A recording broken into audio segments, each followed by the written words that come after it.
Welcome to my channel learn with Priyanka Kaliya guys. जैसे कि मैंने आपसे वादा किया था कि मैं अपनी सीटेट की सीरीज़ जल्दी लेकर आपके साथ आऊँगी, तो आज मैंने शुरुआत कर दी है और मैं सबसे हॉट टॉपिक जीन पियाजे की थ्योरी के साथ, कॉग्निटिव डेवलपमेंट की थ्योरी के साथ आपके पास आ रही हूँ, आपके साथ आ रही हूँ। आप मेरे साथ बने रहिए और मेरी वीडियो को शुरू से लेके एंड तक ज़रूर देखिए।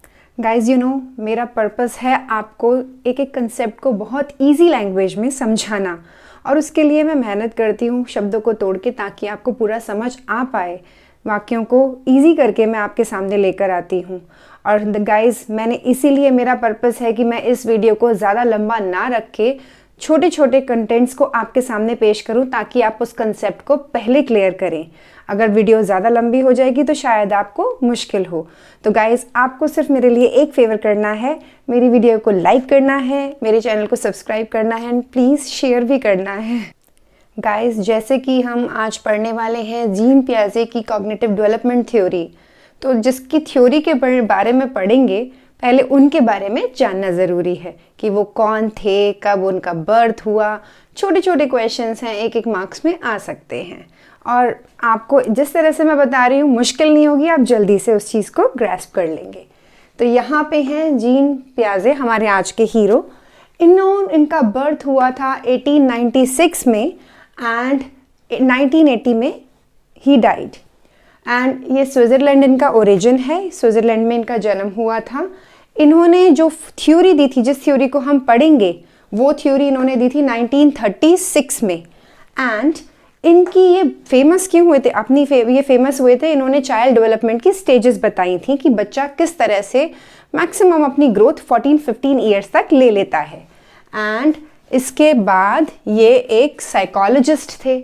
इन्होंने अपनी थ्योरीज को एक कॉग्निटिव वे में प्रेजेंट किया, जो कि एक मानसिक तरीके से, एक दिमागी तरीके से बच्चा किस तरह से सीखता है, इन्वायरमेंट के थ्रू लर्न करता है। एंड उसके बाद एक बायोलॉजिस्ट थे, इन्होंने अपनी रिसर्चेस करी ऑर्गेनिजम्स वगैरह पे, और जिसके थ्रू हमें अपनी रिसर्चेस के थ्रू हमें अपनी इंटरप्रिटेशंस और अपनी थ्योरीज को हमारे सामने रखा। एंड ही वॉज रचनावादी, ऑल्सो कंस्ट्रक्टिविस्ट थे। इन्होंने बोला कि चाइल्ड अपना एक थॉट प्रोसेस फ्रेम करता है, और वो भी डिफरेंट तरीके से वो भी थिंक करता है। उसका थॉट प्रोसेस अलग होता है, और वो भी जैसे एडल्ट थिंक करता है, एक बच्चा भी उसी तरीके से थिंक करता है, उसी अमाउंट में थिंक करता है, बट वो डिफरेंट काइंड से थिंक करता है, उसके प्रकार अलग होते हैं, उसकी सोच थोड़ी सी अलग होती है। सो दोस्तों, इस पार्ट 1 वीडियो में मैं आपको आज कॉग्निटिव प्रोसेस बताऊंगी जीन पियाजे की थ्योरी का। आप पहले इस कॉग्निटिव प्रोसेस को समझिए, ताकि इसको पूरी तरह से समझने के बाद फिर हम इसकी स्टेजेस पे जाएंगे। पहले हम कॉग्निटिव प्रोसेस को समझेंगे, जो कि बहुत इम्पॉर्टेंट है। इसको कुछ कहीं कहीं मैंने देखा है कि कंपोनेंट्स ऑफ द थ्योरी भी कहा जाता है, और इसे cognitive process of the Piaget's cognitive development theory भी कहा जाता है। इसमें सबसे पहले आता है स्कीमा। दोस्तों, स्कीमा होता है बिल्डिंग ब्लॉक्स ऑफ नॉलेज। किसी भी चीज़ की जो हम अपने दिमाग में एक मेंटल इमेज फ्रेम कर लेते हैं, उसे कहते हैं स्कीमा। लाइक अगर हम देखें कि हमें पता है कि हॉर्स जो है वो उसके 4 टांगे होती हैं, वो रेसिंग में यूज़ होता है, और बच्चा इसी तरीके से किसी भी चीज़ को देखकर उसकी एक मेंटल स्ट्रक्चर फ्रेम कर लेता है, उसकी मानसिक एक संरचना जो होती है, एक इमेज फॉर्म कर लेती है। तो इस तरीके से उसका स्कीमा डेवलप होता है। अब उसके बाद स्टेज जो आती है, वो स्टेज होती है अडेप्टेशन की। इस अडेप्टेशन स्टेज में उसका स्कीमा जो होता है, जो उसने बनाया हुआ है, जो किसी भी प्रकार की मेंटल इमेज उसकी फॉर्म हो रखी है, कोई किसी भी प्रकार का स्ट्रक्चर किसी ऑब्जेक्ट से रिलेटेड उसके दिमाग में फॉर्म हुआ है, वो अब बदलता है, और वो एक स्टेज से दूसरी स्टेज में जाता है। अब इस अडेप्टेशन स्टेज में 2 चीज़ें आती हैं दोस्तों। एसिमिलेशन, जिसको कहते हैं आत्मसात करना, वो उन चीज़ों को आत्मसात करता है, और दूसरा अकोमोडेशन, समायोजन करना। या फिर उन चीज़ों का समायोजन करता है। ये दोनों चीज़ें दोस्तों साइमल्टेनियसली चलती हैं, साथ साथ चलती हैं, ऑल्टरनेटिवली भी चलती हैं। तो अब हम इन चीज़ों को पढ़ेंगे कि इसके बीच में एसिमिलेशन, आत्मसात करने और समायोजन के बीच में क्या प्रोसेस होता है, ये किस तरह से चलता है। दोस्तों जब एसिमिलेशन होता है, आत्मसात करने की प्रक्रिया लाइक कंटेनर्स हैं, खाली हैं, हम उन्हें भर रहे हैं।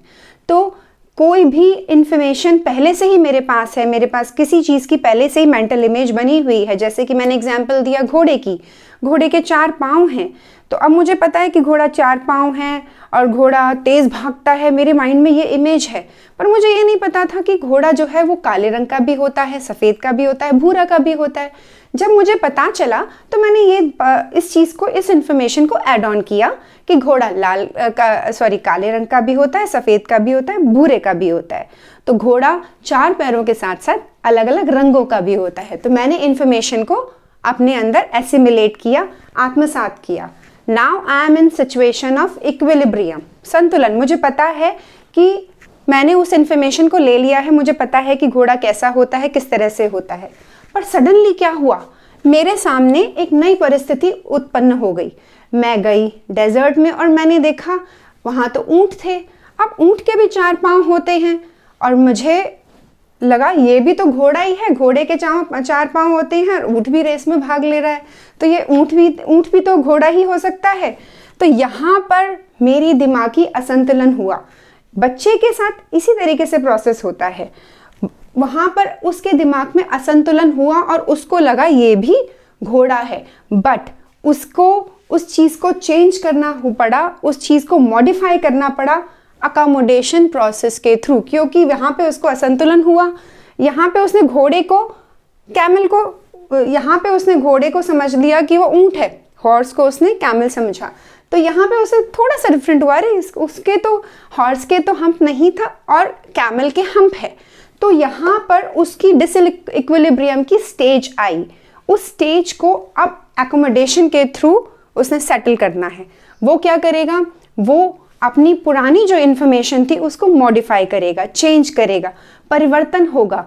उसको पता चलेगा कि हाँ, एक घोड़ा भी होता है और एक ऊँट भी होता है और दोनों के 4 पाँव होते हैं और दोनों अलग अलग तरीके से अलग अलग जानवर हैं और दोनों घोड़े का ये रंग होता है और कैमल ये इस तरीके से डेजर्ट्स में मिलता है। तो इस तरीके से इंफॉर्मेशन उसने अकोमोडेट करी, नई जो इंफॉर्मेशन यहाँ पे उसने ऐड ऑन करी थी, यहाँ पे उसने इंफॉर्मेशन को मॉडिफाई किया और इंफॉर्मेशन को अपने अंदर, और उस चीज़ को जो उसकी गलत इन्फॉर्मेशन पहले से फीडेड थी उसको, कि सभी घोड़े होते हैं 4 पाँव वाले, उसने उस चीज़ को चेंज करके ये किया कि 4 पाँव वाले सारे घोड़े नहीं होते, अलग एनिमल्स भी हो सकते हैं। तो इस तरीके से ये कॉग्निटिव प्रोसेस चलता है दोस्तों। एसिमिलेशन से इक्विलिब्रियम, इक्विलिब्रियम से न्यू सिचुएशन अराइज होती है, न्यू सिचुएशन से फिर डिसइक्विलिब्रियम होता है। कहीं पर भी डिसइक्विलिब्रियम मीन्स कंफ्यूजन की स्टेट आ जाना। उसके बाद अकोमोडेशन प्रोसेस होता है एंड इस अकोमोडेशन प्रोसेस में बच्चा जो है अपनी प्री इंफॉर्मेशन, जो उसकी कंटेनर्स जो खाली थे, यहाँ पे एसिमिलेशन प्रोसेस में उसने अपने स्कीमाज में ऐड ऑन किया था, वो इसमें उन स्कीमाज को एम्प्टी करता, उन कंटेनर्स को एम्प्टी करता है और न्यू इन्फॉर्मेशन को ऐड ऑन करता है। इसी तरीके से कॉग्निटिव प्रोसेस चलता है।